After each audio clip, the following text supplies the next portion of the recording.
siyempre Attorney Claire Castro pa din, ano po, oh. Yung mga ewan ko, yung mga DDS dati, ngayon, talagang sinasabi nila, "Tanggalin mo na si Claire Castro, Bongbong Marcos." Umaaray ho mga kababayan, oh, pakinggan niyo. Kailangan po na may bagong batas. Kumbaga, pandagdag lang po, Miss Corina, dahil meron naman po tayong batas patungkol sa cyber libel. Ah, Meron din po tayong batas tungkol sa false news. Pero hindi pa po kasi masyadong, hindi pa po to expanded to the point na dapat, let's say, may registration bang kailangan, ano yung mga dapat na implementing rules para makita natin na itong mga fake news vloggers na to ay yung mga vlogger talaga ang pinupunto, mga bossing chief amo, sir. Ano ho, fake news vloggers. Naku po, kayo talaga yung pinupunto. talagang matanggal o mawala sa isang social media platforms, yung po dapat talaga ang tutukan ng lawmakers kung paano ito maaayos para hindi na kumalat man yung mga fake news sa vloggers. O yan. Alam niyo naman po kasi mga kababayan, ang nakikita kong dahilan ho, no? Kaya yung mga yan, nagpe-fake news, mga bossing, kasi may pondong natatanggap, mga boss. May pondong natatanggap. Hindi ho kagaya nung sa atin. O eto, lahat po at kada piraso ng ating mga content at tinatapik ko, galing po talaga doon sa mga legit na mga news, mga kababayan. At tapos ang ginagawa lang po natin, nire-reactionan natin, ipinapaliwanag natin kung kaya nating ipaliwanag, 'no? Ganyan lang po kasimple. Kung wala tayong mai-topic, wala tayong mai-topic. That's it, 'no? Walang magagalit sa akin. Mark Ramos, bakit wala kang vlog? Mark Ramos, bakit hindi ka bumabanat? Oh.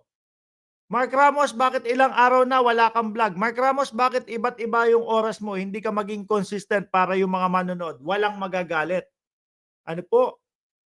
So yung ibang mga vlogger ho, dumadating sa punto, mga kababayan, na may pondo. May pondo. So ngayon po, yung mga tao na nagpondo sa kanila, magagalit yan. Kapagka hindi sila nakapanira, magagalit yan.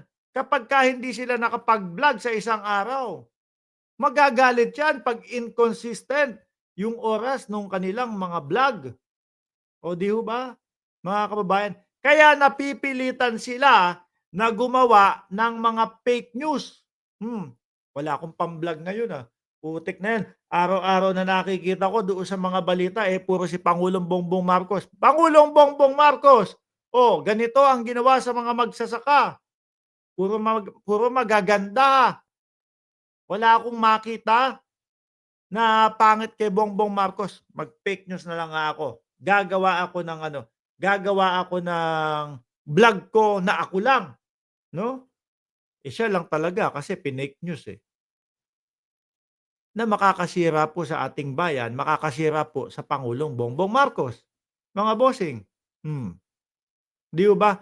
Kaya ho ako, mga boss chief amo, sir, naniniwala po ako doon sa sinabi ni Katrina Ponce Enrile, na ano po, may nanggagaling daw pong pondo galing po sa China, mga bossing. At naniniwala din ho ako na dito sa iba, 'no, sa mga vlogger napupunta yung mga pondong iyon, mga bossing.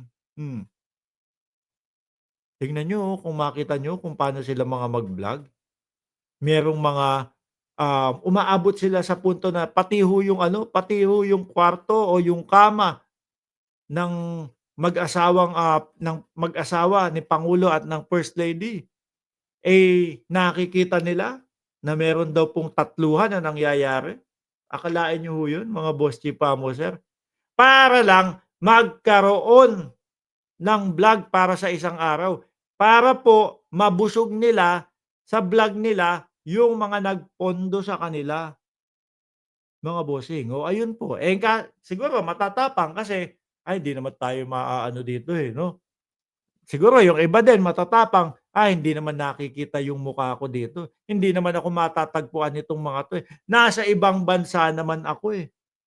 Hmm, ang inyong lingkod po, mga kababayan, kahit na po nasa malayong lugar tayo, nasa nasa ibang bansa ho tayo, mga bossing, tayo po ay patuloy lang na magbablog kung ano po yung galing po sa mga news at sinisigurado po natin na may katotohanan po lahat para ano ba mangyayari dun? Oh, 'di ba?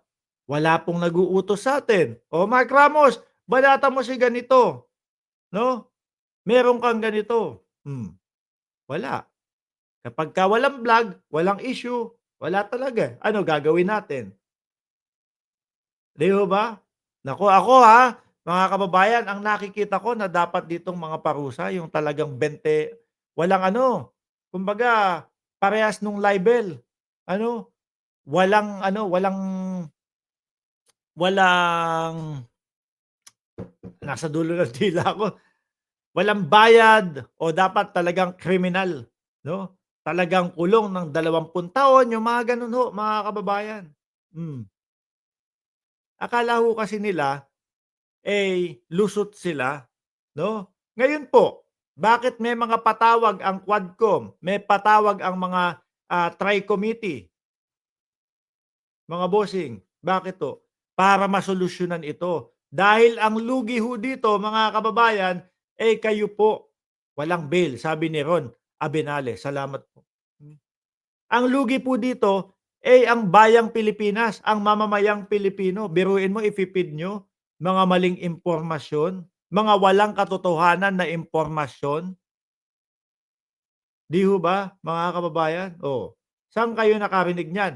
Di siyempre po doon lang sa mga laging sumisira kay Pangulong Bongbong Marcos. Sabi ni Pascual Coloma, walang piyansa.